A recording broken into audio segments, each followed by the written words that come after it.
Hello, yoga friends. I want you to find a floor and a wall for this next thing. Short sequence. We're going to do a beautiful little sequence that if you're too tired to do any of the other things and all you want to do is lie down, well, you may as well lie down, open up your hips, have a little moment, and this little practice will re-energize you if you need to do something else and you've got your energy for the day has kind of gotten into a low. So there's always this way of getting on the wall. This is the easiest way. You get as close as you can. Depends on the length of your hamstrings. I'll explain that in a moment. You take your hands behind and you pivot on your butt. And the idea here is you want to get your low back, the sacrum, on the floor. So for some of you, you're going to have to readjust and move your body a little bit further so that your legs become straight. So this is the first thing I want to talk about is we want to have the kneecaps, second and third toe in a line because we want gravity, the wall, the floor to help us with alignment. So when we're in our regular practices and we're trying to sit, hamstrings can really cause some, constriction or frustration maybe because it's so hard to just sit. But you can see that if I was on the ground and my legs were on the ground and my torso was up, that this 90-degree situation that we're doing against the wall, so much easier on the wall because we're just allowing gravity to do the work. This is also a pose that I recommend if you've been walking a lot or traveling a lot or sitting a lot. It's really nice to get a different circulation in your body. And just feels great on your back. And as you're here, you'll notice I'm fidgeting with my head. I want to really create a lot of space in my neck and the so if you feel it's a little crunchy, then you just inchworm your body a little bit. Okay, so we're going to do a cobbler's pose or Baddha Konasana. You're going to take the edges of your feet, and this can be as high as your body needs, or if you're a little more flexy in your hips, you can allow your feet to slide down the wall. And I like to use my hands here to press because why not? Why not have the benefit of more space to press my leg bones, not the knees. Knees don't like to be pressed this way, but to press the leg bones towards the wall. And you're using your back body to kind of give you leverage. Backs of my arms, my upper arms are definitely on the floor. And you could do one leg towards the wall. That's kind of interesting. And then the other leg towards the wall. And any of these poses in the sequence that I'm showing you, first of all, they don't have to be done in exactly the same sequence. They can be as you remember them, but you also can be here for as long as you'd like. So that could mean several minutes or through your favorite song. And you'll notice this as I'm holding it, my whole body is opening up and my feet are continually sliding down towards the pelvis. And this is also very interesting what's happening with these feet. One is opening up way more, and this just shows the asymmetry in my body. One foot is flopping out and the other one not so much. So notice your feet and see what they're doing. Most people, their feet will be closed in. Other people will have this moment where things are opening up. You're going to take the sides of your legs, bring your knees together into your chest. Oh, you're going to feel that. Bring your legs up again and land them.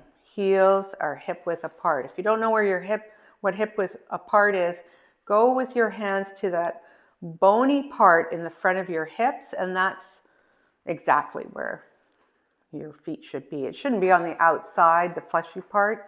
It should be into the bones. We're going to bend our right knee a little bit so that your right foot can come onto your wall. Make sure that your feet are clean. Bend your left knee, because my walls have kitchen paint on them, so I can wash them all the time. We use these walls a lot in the yoga room, and it's just a really great way of having a different kind of practice. You're going to bend that left knee, bring the ankle and the foot on the outside. Your low back, your sacrum is on the floor. You're going to feel this right away in your left hip. And as your body opens up, you can bend that right knee even more. But the idea is not to have a curvy low back. I'm still pressing my belly button to the backbone in order that there's more opening in the left outside of the left hip. And again, you can stay here for as long as you'd like. You could even bring this leg a little closer. You could stick this leg up. You could do all kinds of variations so that you can really intensely feel this hip opener. You could think of this as the same as a regular hip opener, but we're using no muscles except the belly. Then you extend that right leg. Whew. Then bring that knee into your chest and then extend the leg up. And of course, do the other side. Bring your right knee in, bend that left knee so that the left foot is on the wall, and then bring the foot over. So different each side, that's what makes it interesting. And again, you wait until the doorway is open, till you feel that you're not making your face all with yoga wrinkles, it's all smooth, and that you feel you can move this left foot a little closer to the floor. And once you do that, you're still re-engaging the belly button to the backbone, Uddiyana Bandha. You should feel this a lot. And then of course you can grab it, extend that leg. That makes it a little more interesting as well.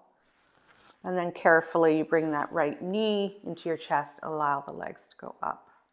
Nice. Another real fun to do here that keeps you honest in terms of your poses are wide-legged positions. So when we do wide-leg forward bending when we're on our mat, that can be problematic for most people. So we're going to keep the right leg up. You're just going to, I know that most of you will not be able to bring your left foot to the floor. You just do your best. So if you're here and you're shaking, that's probably great. If you're here and you're shaking. Now, I've often noticed some of my students will take their hand and hold their leg up. I don't want you to do that. I want you to let gravity pull that leg all the way down, or how far it can go.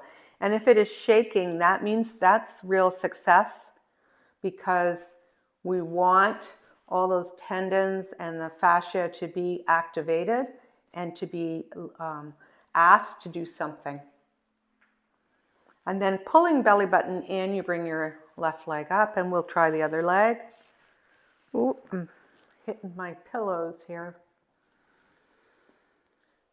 And then you would hang out on each side, maybe for the same time, but unless you know one side is really tight, then you would hold that side for longer. And of course, you know what's going to come up. Pull the belly button in, bring those legs up. I like to call this the wishbone pose. And remember, your toes are activated and your kneecap and your second and third toe are in alignment. Otherwise, we're not getting the full benefit of using this wall and this floor. Now, my legs are starting to shake. If I hung out here for 5 minutes, yes, lots of shaking. I'm going to pull my belly button in. You can take your hands if you need them, but otherwise just allow your legs to come up to the wall. And then the final fun thing I like to do against the wall is a twist. So soles of feet come on your wall. See how far you can bring them down without moving that low back. And then we're going to play. This is kind of like playing. We're going to walk our feet on the wall over to the left. Oh. And now you can see this is quite a tiny little twist. You have your arms out, scarecrow style. Reposition your head. And I like this because I can keep myself quite honest with where this twist is. And you can walk your feet to the starting point and then walk little tiny steps until your body can figure it out. Over to the right. If you can't get your knees on the floor or they start to separate, put the block between your knees or help and lean your knees against the block. Oh, that feels good on that side. Ooh. And then when you need, I think we'll come up on to the other side. When you are finished, you can bent elbows, fingertips, push yourself up to seated. It's a fun little practice to do whenever you need a little bit of an energy boost. I feel energetic already. Thank you so much for joining me. Namaste.